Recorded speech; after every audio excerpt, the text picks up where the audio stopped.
whether you're in early ministry or quite a bit later, unless you get somewhere where you're just going to stay there for life,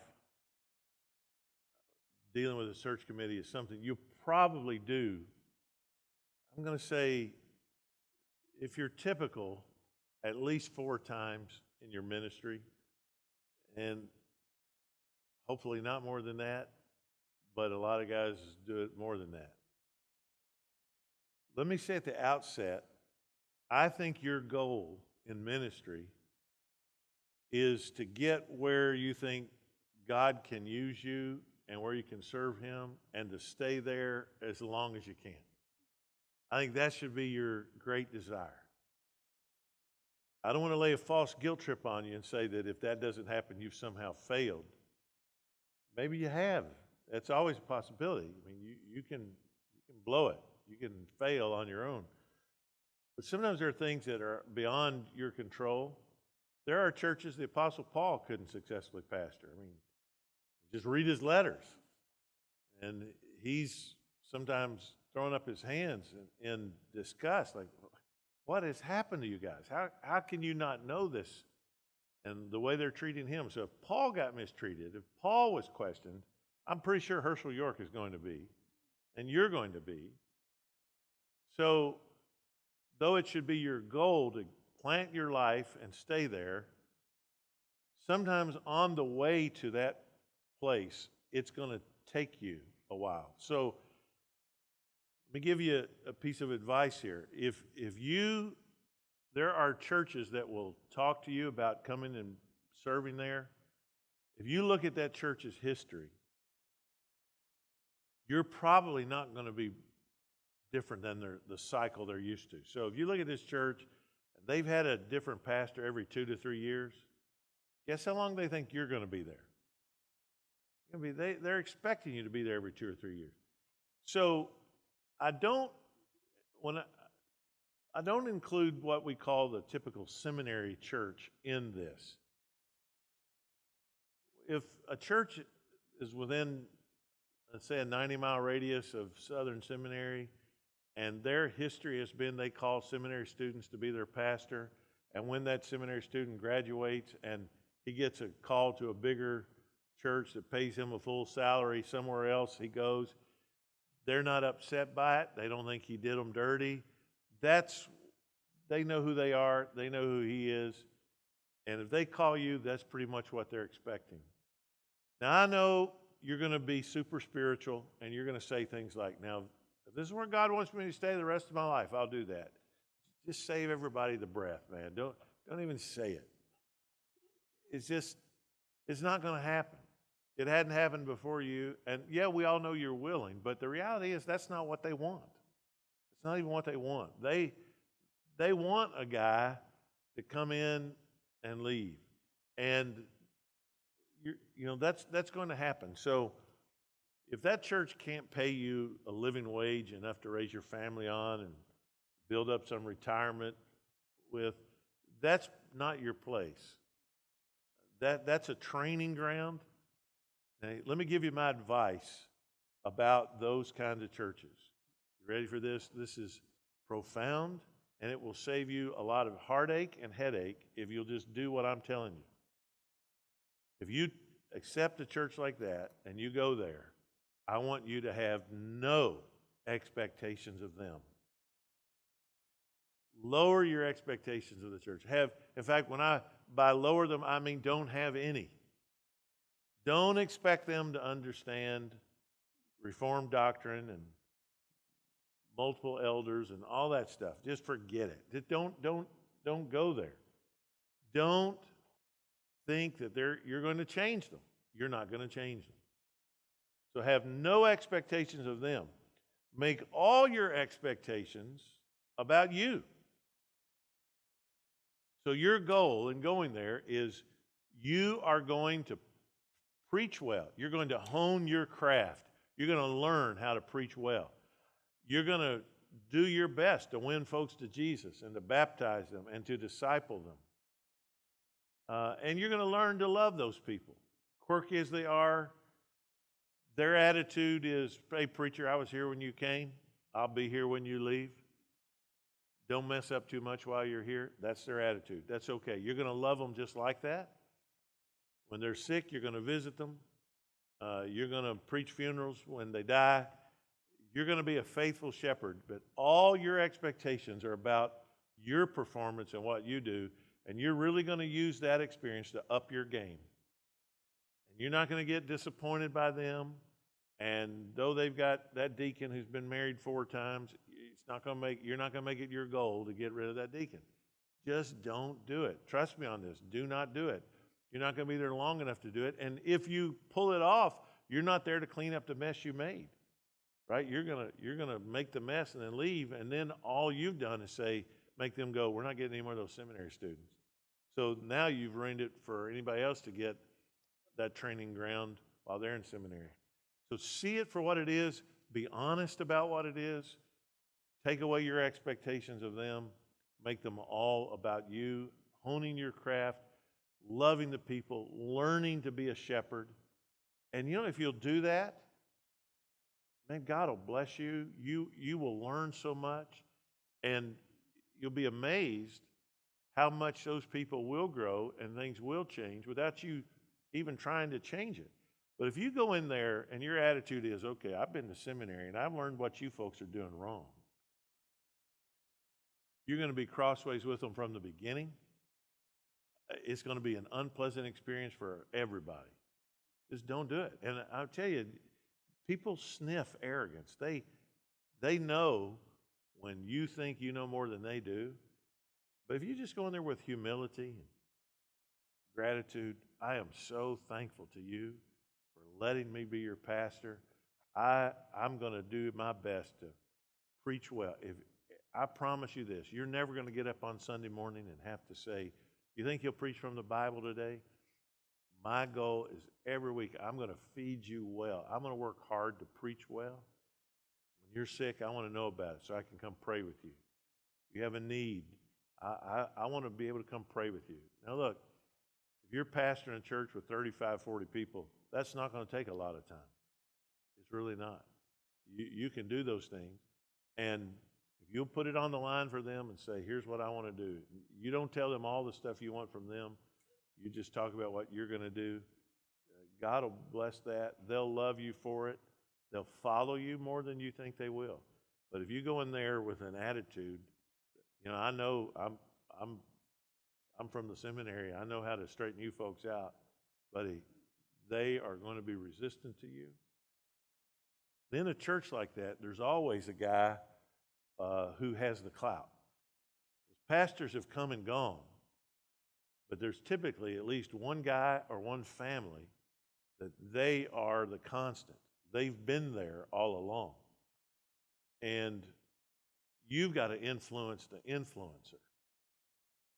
Right? Don't be threatened by him.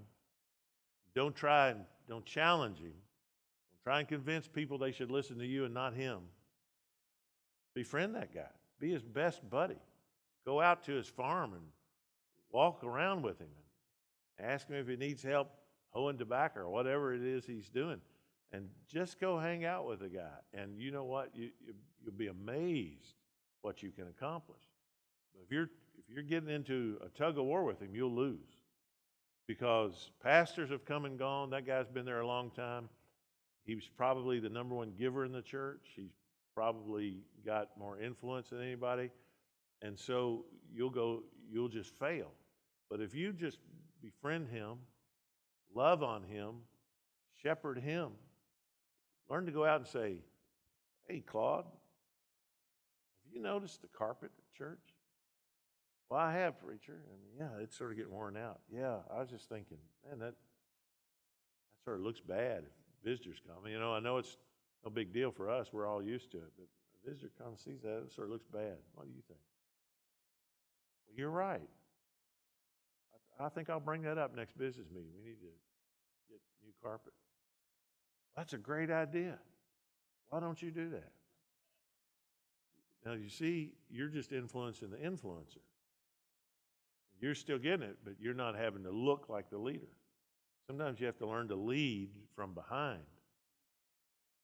And there are already natural structures and individuals that are in place that can lead.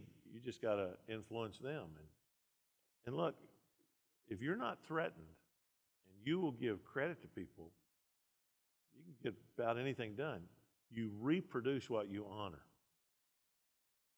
So if Claude does this, man, first of all, you privately thank him.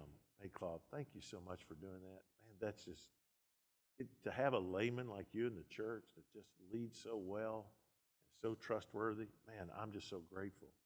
It just takes so much pressure off of me. Thank you. Now look, Claude notices that. You're not threatened by him. You appreciate him. And he's on your team. He's on your side. I will tell you guys, so often things that get portrayed as doctrinal division and that kind of thing are really not. They start as personality problems. People get crossways, and then they look for the club they can use to beat you out. So Calvinism's a handy thing. They'll grab Calvinism. I can't tell you how many times I've had guys tell me, I didn't even bring Calvinism up. But, they put me on the spot. Do you believe this? And, Dr. York, I promise you, I wasn't like trying to convince them of anything. Well, tell me what you did do. Whose wedding did you miss? Who did you not visit while they were in the hospital? Because what happened was you ticked them off about something else, and then they looked for the thing they could use to drive you out. And that was the convenient thing. Nobody's going to say, let's get rid of the preacher because he hurt my feelings. What they're going to do is get their feelings hurt and then look for something that seems reasonable to get rid of the preacher. And so you just got to learn to head that kind of stuff off. And you take a guy like that, my Claude, my imaginary leader, and you just show appreciation to him. You're not threatened by him. You love him. God will bless that. So at Buck Run, there was a guy named Buddy Costigan. And Buddy had been the guy. If you look at the history of Buck Run's now 200 years old, and we've had 77 pastors. Now you take out that the first two pastors were there for a total of, I think, 30 years. And now the last two have been there for a total of, Bob was there 20, I've been there 15, 35 years. So you take out 4 of us that covered about 65 years. You got 3 that didn't cover the rest of that time. That's in and out, but that's a revolving door, just like you can't imagine. So Buddy Costigan, literally there from his infancy, and his parents had been members there. Buddy became the de facto leader of the church. I found a copy of 1984. They had a capital campaign they called Together We Build, and the letter to the congregation went out, not from the pastor, but Buddy Costigan wrote the letter urging the members to give. Now think about that. At least that pastor had enough sense to know they're going to listen to Buddy better than they would to him. And they reached their goal, and they built an educational building, and it was Buddy's leadership that did it. I got there at the end of Buddy's tenure, when a bunch of men from the church came to Louisville to move our stuff. Buddy showed up with a big truck and a big wagon, and he told me, I've moved every pastor we've had to Frankfort. And so I'm the last guy. I preached Buddy's funeral. Buddy died a few years ago. I'm the last pastor he moved, but he'd moved, 20-something pastors at least to Frankfort. I'll tell you how much clout he had. So Bob Jackson, my immediate predecessor, had been pastor at Buck Run while he was in seminary here back in the 70s. In 1990, Bob was pastoring down in the Deep South somewhere, and he'd had a heart attack a few years earlier, and it messed with him emotionally. He got depression. He was out of ministry entirely. One of the most gifted guys, PhD from Southern. and was not in ministry. And Buddy Costigan called him while they were looking for a pastor. Some of Buck Run's best days were the 7 years Bob Jackson had been pastor at Buck Run in the 70s. Buddy said, I hear you're not pastoring. Bob told me this himself.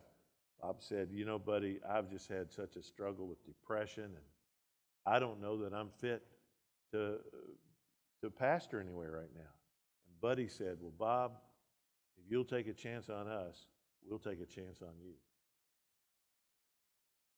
And Bob Jackson came to Buck Run in 1990, and the growth of the place, I mean, what I have today at Buck Run is because of those 13 years that Bob Jackson was there. So significant, Tom Rayner, in his book, Eating the Elephant, wrote a chapter called The Miracle at Buck Run. And it's about the revival that took place there in the 90s under Bob Jackson. That would not have happened if it weren't for Buddy Costigan. And Bob trusting Buddy, and Buddy trusting Bob. So I want you to know that just because a guy has got the clout in a church doesn't mean he's your enemy. And especially in a small church. You gotta love him. You gotta be his best friend. So I was interim pastor. Before I went to Buck Run, I was interim pastor at a church. I won't name it, but here, a suburb of Louisville. And they'd had a series of pastors in short order. But they had one guy in the church who literally had been in the church since his first Sunday of life. His mother had brought him to church as a baby. He'd never been a member of any other church, never attended any other church. This guy had been the sheriff of Jefferson County. He'd been the chief of police of Louisville Police Department. He was on the airport board. You go out there at a Louisville airport, and you walk down the hallway, you see a plaque there of the airport board that was there when they built it, and his name's at the top.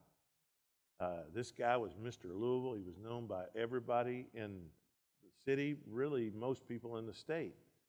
And his first name was Russell, I'll tell you that. And when I was there for 6 months as their interim, they called a seminary student from here, a guy that was a PhD student. And I told him, I said, you need to have lunch with Russell at least once every couple of weeks. And I said, if you do, just talk over things with him. How are things going in the church? What are people saying? What do you think I need to do? Just have those conversations with Russell. You'll be fine. And he did it for the first few months. I asked him every time I saw him, you having lunch with Russell? Yeah, I'm having lunch with Russell.